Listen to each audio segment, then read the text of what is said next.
Habitica is an app that is designed to help you set or improve your habits. Part of the reason why Habitica is so effective is the inclusion of game-like features in its design. When a non-game content has features of a game, the non-game content has been gamified. Some of the features of a game that could be applied to something that is not a game are point system rewards, leaderboards, and players. In Habitica, the point systems are for habits, dailies, and to-dos are somewhat similar. You get points every time you do a habit or task. For example, I drank more water today, so I'm going to give myself a reward for that.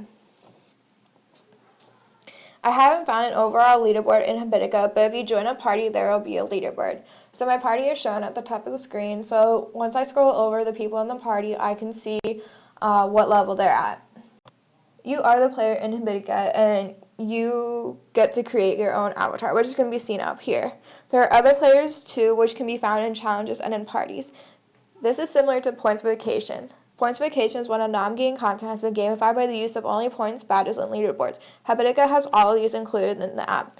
Habitica included badges for some achievements, and these are just some of the badges I have earned. So, one of the features of this design that makes the app more effective at establishing habits and being more productive is the reward system it uses, operant conditioning, which is based on rewards and punishment. Habitica uses positive reinforcement and negative punishment. In Habitica, rewards and loot are given to you after you complete a task, which is positive reinforcement because you're getting something for your actions. So, example, since I cleaned up something today, I'm going to give myself a reward for that. The negative punishment can be seen when a daily is not completed or you do the opposite of a habit. The consequence I will receive is lose some health and mana. So let's say I didn't do any yoga today, so I'm going to give myself a punishment for that. The rewards given are secondary reinforcers because they become reinforcing over time. Another reward system used in Habitica is an intermittent reward schedule, which can be seen with variable interval schedule and fixed ratio schedule. The variable interval schedule can be seen with loot. Loot are items given in the game that are dropped at random. This is a variable interval schedule because the rewards are given at random, meaning they are unpredictable. The fixed ratio schedule can be seen when the rewards given for check-in. This is because you get a reward after a specific number of check-ins. There are other motivating factors in the design of Habitica, such as social determination theory, which is about human motivation that focuses on the potential social context to provide experiences that satisfy need.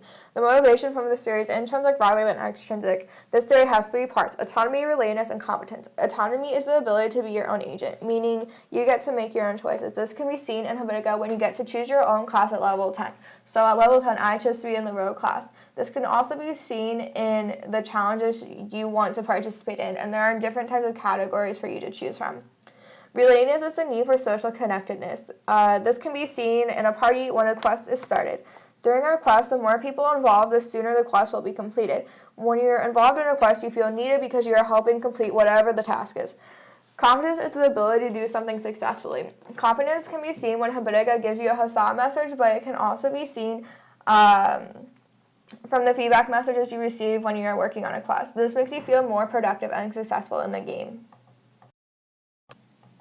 Social comparison theory can be seen in parties. When you join a party, you can see the level, health, and progress and mana of other players involved. Social comparison theory is we want to assess our abilities objectively, but at the same time we want to compare ourselves with other people who are similar to us.